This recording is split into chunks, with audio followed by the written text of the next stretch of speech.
Welcome to the Charge Your Voice podcast. We're here at the Exposure International Photography Festival 2024. I'm your host, Neale Bailey, and I'm here with Joel Grimes. Joel, you've had a 40-year career in photography, pretty much done everything in that time, and you're really now transitioning more to education of fine arts. So how did you get started? I remember when I was very, very young, I loved to draw and to build things and work with my hands and more visual. I was a terrible student. I think probably I was looking out the window, wanting to go run with whatever in the forest or the desert. I guess I grew up in Arizona. But when I got into, actually junior high, middle school, there was an official art class. Now, I had done art projects in grade school and stuff, but now I had an official art class. That was like a big deal to me. I don't know why I was drawn to it. I was into sports and all that stuff, but somehow I was drawn to art. Then when I got into high school, they had offered a photography class, and I didn't know, I had no interest in, I didn't think I had any interest in photography. And I took the class and I fell in love. And I think part of it was that there was a mystery of how to take a picture, the technical side of it. And then there was this side that was the artistic side, that you could express yourself.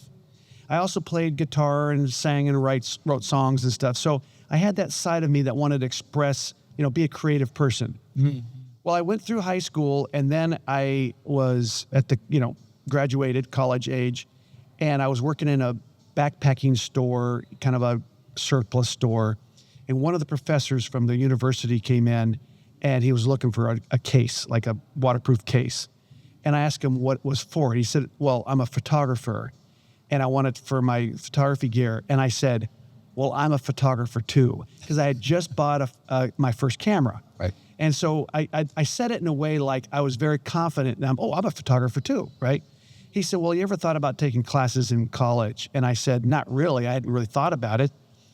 And so he got me into his class. His name was Lou Bernal. He was an amazing teacher, amazing human being, very inspirational, and it really launched me. And he said something in the very first week of class. He said, photography can be a great way to document the world around you, but it can also be an opportunity for you as a creative person to have an outlet, to be an artist. So he knew that you needed something, not just regular classes. Yeah, but I mean, I was like an artist. Mm. That right there got me, my ears, So I ended up taking classes and eventually got my degree in the fine arts from the University of Arizona. Were you photographing the whole time through college? Yeah, landscapes. I was doing all landscapes. I wanted to be Ansel Adams, black and white, grand landscapes. I mean, you were definitely living in the right place for beautiful landscapes, I guess. And I would go on trips, and I had a 63 Volkswagen bus, and I thought I was in heaven. I had $100 in my pocket. I thought I owned the world. And eventually I hooked up with a friend of mine who went to Art Center in Pasadena. And that was more of a commercial education, photography education, geared to like the advertising agencies. So I didn't know anything about advertising agencies, art directors, creative directors, none of that. So we got a studio, we hooked up, got a studio, went to Denver, put our roots in Denver. And it was really and he was also a really good marketer. And so he really taught me how to market. And if I didn't have that, I would have never survived. And my dad said, you'll never make any living, with your camera. Thanks, Dad. Yeah, exactly. Well, because he didn't understand what that was all about. And he probably thought you got to go to school, get a job, bring home a paycheck. Do a real job. Yeah. And so I was determined to make a living with my camera. And so with this combination of this friend of mine taught me how to market, how to knock on doors, how to get my foot in the door, how to win over people. That really helped launch me, because I don't think I would have survived outside of that. It's just interesting in that the people we meet along the way, like, he was absolutely perfect for what you needed to help you get to the next step. Absolutely. So the professor plucked me out of that surplus store. Yeah. And then I had this friend who was a marketing, used to call him marketing genius, very, very clever. Because what happens is, as you begin to put yourself into the marketplace, your work generally is not very good. Okay. So you have to survive somehow until you get to where your work is good. Well, that could take 10 years. So if you don't have the marketing skills, you'll never get any work. So what happens is you don't grow as a photographer because you're not out really shooting, and then you end up... Or you're not challenging yourself. Exactly. So once I sort of started establishing myself as a commercial photographer and I started to make a little bit of money, I ended up getting an idea to do a book, a coffee table book. And the reason is that Lou Bernal, this instructor that I had, he said that if you're a photographer and you get to the level of having a coffee table book, you've done well. What year would this be? Well, the book was in 1990. I started in 1989, 90. So it's still, internet's come, but it's not taken over. People are still reading books. Oh yeah, magazines. absolutely, So absolutely. It's in that genre. Yeah, and then before digital. So I set off to do a book on the Navajo. I thought it would take a year. It took 2 years. I ended up taking the royalties advances from the book publisher to where when I finished the book, I now would never receive a paycheck. I used up my money that was the royalties to do the book. A very typical book story. So you were good in business as well. Exactly. And I did the book, and then I had a Smithsonian exhibit, the American History Museum, 60 prints, 18 months. A lot of publicity over that book that when it came out, but that was short-lived because, again, it's not the internet like we have today. Magazine articles and different things picked me up, but then it just sort of disappeared, and then I kept, making a living as a commercial advertising photographer. I kind of put that work in the closet. When the book came out, though, at the exhibit, did you feel, I've made it, I've ascended, this is it? Did it feel like a success for you? In a way. And in fact, my mom and my dad came to Washington, D.C. to see the exhibit, which was a big deal for me to have them see that. I think that, in a way, yes, it validated the fact that I had worked really hard and I achieved something. And it was like a badge of honor, so to speak. But in the end, I had 4 kids at home. I had to make a living, right? So I kept working and building my career as an advertising photographer.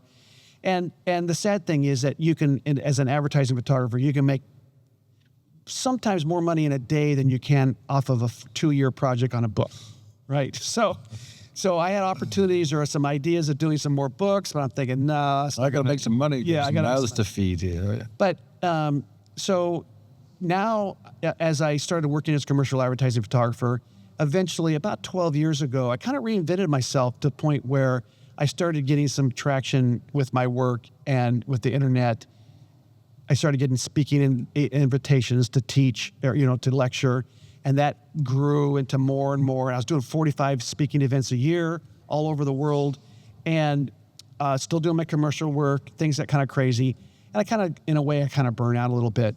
But then COVID came along with the perfect... How old are your kids at that point? Well, so now they're in their 30s. Well, I have one they were grown by this. They're grown, yes. I think our last one was in high school about the time I reinvented myself. But I started doing some really edgy lighting, sports figures, kind of dramatic stuff because I was doing advertising work, but I kind of pushed it. I really always kind of pushed it because of that fine art background. I've always wanted and looked at myself as an artist, but I had to get hired by clients, but I still wanted to push that part of me. And I think one of the things that I tell people that when I started out as a photographer in the marketplace, I would look at a client and say, okay, here's Hewlett Packard. What kind of imagery are they using for their ads and whatever? Then I would try to build a image or portfolio based on what I thought clients wanted. And that was the first probably half of my career. And then one day I was sort of tired of that, right? But the other thing too is that every other photographer is doing the same thing roughly. They're like, what are the needs of the marketplace? I want to fit the needs. Well, at one point I said, okay, why don't I create the images that I love and then see what the marketplace, where it fits in the marketplace. And I discovered something amazing about that. One is, number one, you don't have to win over everybody, right? You only need so many jobs a year. And you can only complete so many jobs a year. And when I started creating my own brand, the Joel Grimes brand, and putting it on the marketplace, two things happened. One is it got more attention and I could charge more. Because now I'm doing something that not everyone's doing. I'm separating myself from the masses. And so that's really when my career sort of took off, is really learning how to brand the Joel Grimes look and then maximizing that. Well, last year I was here at the exposure. What was your exhibition last year? Well, so last year I didn't really know what was going on here, honestly. And so when Simon called me and said, we would like to have you out, I basically sort of put together what I would say 24 prints of what I would call my best work. So was this spanning your whole? Yeah, kind of. I actually had, I think, 2 Navajo images in that exhibit. Okay, so everything back to the. Yeah, but I had never really shown that work for almost 30 years, or maybe 25 years. And so it got me to thinking, and I thought, maybe it's time to go back and look at this work. And so we're in an age where we can get some scanning technology that I don't have to send the stuff off to a drum scanner or whatever. I could scan it with a digital camera, and I bought the equipment to do that. And I started scanning my work last fall. And about that time is when Simon said, we'd like you to come back and do a lecture and whatever. And I said, why don't I do that on the Navajo, since I'm scanning it right here? And that's when I did the talk on the X stage, whatever. I did it on the Navajo. And so it's looking back 33 years. And it was actually kind of a good thing to see my work when I was younger in my career. And I look at that work and I could be critical to that work, saying, I'd do it different. I'd light it different. I would do this composition-wise, approach it different. But as I looked at that work, I realized it's okay to have that work, to see that work in a stage that maybe I wasn't at my best. Because the work actually takes on a new life because it's got historical value. So the historical value, because you can't go back and reproduce those images. So now I look at it and say, it actually has some value and I don't mind showing it. I like the fact that it kind of was sparked by coming to exposure. If you hadn't come to exposure, you've only got the images out. Absolutely. And here you are full circle. You've actually gone back to that project, and here you are again with Jen. And it really ties you almost to your creative photograph. Not saying that commercial work's not creative, but the creative part of your photography life. Yes. And it's also, I think, when I'm 66, right? So I'm getting up there a little bit in the age bracket. I'm looking at, I'm not really ready to retire, but you're starting to slow down a little bit. And I think it's also not a bad idea. And I think we start to tend to look back a little bit. The days when I had hair blowing in the wind, riding a motorcycle. Well, we do. We get to this age. I mean, what is it? Artistic pentimento, the whole thing of the past and painting over and stuff. And that's what we're doing, because when we're younger, we're just looking forward, driving forward. Well, and now you've got this past to draw from. And I'm not forced to be on the treadmill to make a living anymore. So you can be more creative. Yes. And you'll laugh at this one. So when I was in college, I had a 63 Volkswagen bus. And again, I thought I was in heaven. I thought it was the greatest thing ever. Wasn't the greatest vehicle to show up when you're asking a girl out on a date and her parents see you in a Volkswagen van, but especially being an artist type. But a lot of stuff going against you here. Yeah. So I had a few Volkswagen vans over my career, but then I got real and I got a Toyota. I've had Toyotas ever since. Were you able to get married at that point? Well, I got married at 30. And was the Toyota the Clinton? No, I still had a Volkswagen van and I got married. But I just recently bought another Volkswagen van. Oh, fantastic. As a kind of a fun little vehicle to go around and do projects in. What year is it? Well, it's a van again, but it's still a Volkswagen van. And the old 63s now are about 50 grand up. It's unbelievable what the cost of those. And then they don't have air conditioning, and if you're going to be in the desert, you really need that. And then Vanninger's water cooled, so it's more water cooled. And then this one has a turbo. That's so cool. Yeah. You're going back to that original sense of driving the van and making the book. Yes. So is there another book coming now? Well, actually, I've been thinking about some ideas, right? So this is where you have to make a decision on where do you want to put your time. What project? Because if you do a project, it could be a year, if not more, right? So you have to really be selective in your project. And one of the things that I learned a long time ago, even with a Navajo book, it's not how clever your project is necessarily. If you can come up with a really clever idea, that's bonus. But really, it's not so much that. It's taking an idea, like say the book on Navajo or something, and just doing it very well, making sure that you get to that end result of your creative, the ideas that you have as an artist and fulfilling that. So hopefully that wins over your audience, not how clever the idea was. So do you know what the next project is? Well, so we moved outside of Phoenix Valley into a little town called Wickenburg. It's up a little bit in elevation compared to Phoenix Valley. It's a little cooler, but it's the roping capital of America. In the winters, all the cowboys from Montana and from Idaho, and they come in and send on to Wickenburg, and literally everyone's walking around in cowboy boots and a hat. And so basically now in my backyard, I have access to maybe a subject matter that would be great to do a series on. So I'm looking at that. That's perfect. So tell us a little bit about your duties exposure and give us some insight into the festival here and your feelings. Well, there's nothing like this on the planet. So as I said, I was averaging 45 speaking events a year. Just about everything that had photography related to it, any event I've been to. Photo Plus, WPPI, Photoshop World, I mean, you name it. And one of the things that struck me by this event, because I didn't really know much about the event. Number one, they said you're going to have an exhibit. But I didn't know there was going to be 40 exhibits or 50, whatever the number was last year. And I walked in here and I literally was, that term, my jaw hit the floor kind of thing. I was like, are you kidding me? And so that's the first thing that happens. And then you realize everything is so well organized and done right. There's nothing that's like not perfect in terms of how it's put together. And so I was just blown away by it. And of course, I called my wife at the time. I'm like, this is something special.